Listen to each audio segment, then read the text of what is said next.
You can take on all the challenge. So don't catch a flight, see if you can handle it. And if you can, then welcome to my island, bitch.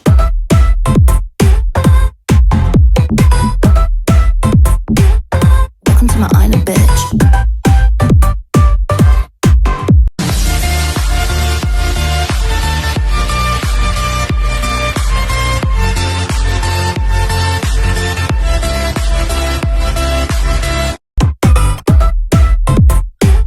Welcome to my island, bitch.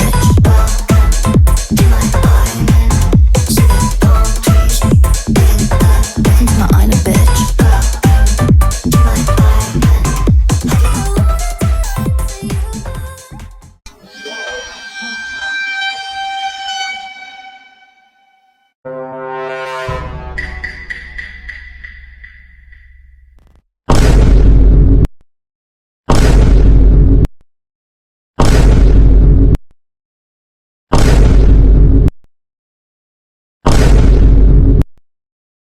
I guess I'm on my Richard Branson wave, no virgin, but I know just how to behave. Cause I can be a good girl, bucks and milkmaid, or you can drive me down to Florida and fuck me for days. Back at the start, thinking you knew that I was dangerous. I've done a couple bad things, if you catch my drift. Told him, baby, you can pull up on the landing strip, and if you do it right, welcome to my island, bitch.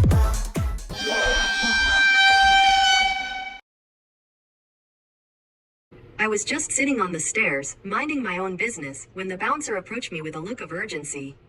"You're one of the people in charge of this, right?" he asked. Caught a little off guard, I nodded. Yeah, what's going on?" Without missing a beat, he gestured for me to follow him. "We just called the police," he said in a low voice. "There's a guy out here who needs to leave. The police are on their way." My heart started pounding. I glanced toward the entrance, scanning the area, but nothing. The street was empty. "Where is he?" I asked, my eyes flicking back to the bouncer, confused.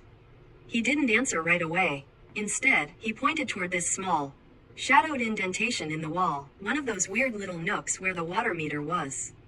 And that's when I saw him. Colin. He was crouched there, like some kind of feral creature hiding from the light. I marched over, already exasperated. "Colin, what the hell are you doing? You need to leave." And then, he snapped. Colin burst out of his hiding spot, his flashlight blazing, pointed directly into the bouncer's face. He was screaming, his voice raw and furious. "The bouncer called me a faggot. He called me a faggot." The words echoed down the stairwell, each accusation more intense than the last.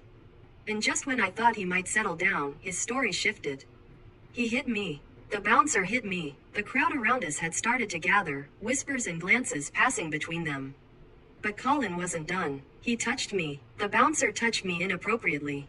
It was chaos. Pure, unfiltered chaos. And just when I thought it couldn't get any worse, salvation arrived. A group of people heading to Mayfair intervened, somehow managing to calm Colin down and convince him to leave. And what was all this for? What had sparked this entire meltdown? A Yeti flask. A flask the bouncers had confiscated. And Colin was determined to get back. But the real kicker came after the dust had settled. The bouncer, still clearly shaken, pulled me aside. "I just need you to know," he began. His voice heavy with offense. How deeply hurt I am that he would say that about me. "I'm the biggest ally you'll ever meet." And then, because this night wasn't strange enough, he whipped out his phone and began scrolling.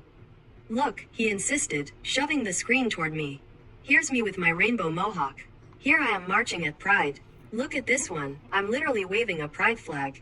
And so I stood there, scrolling through a stranger's camera roll of allyship receipts, wondering how my night had come to this.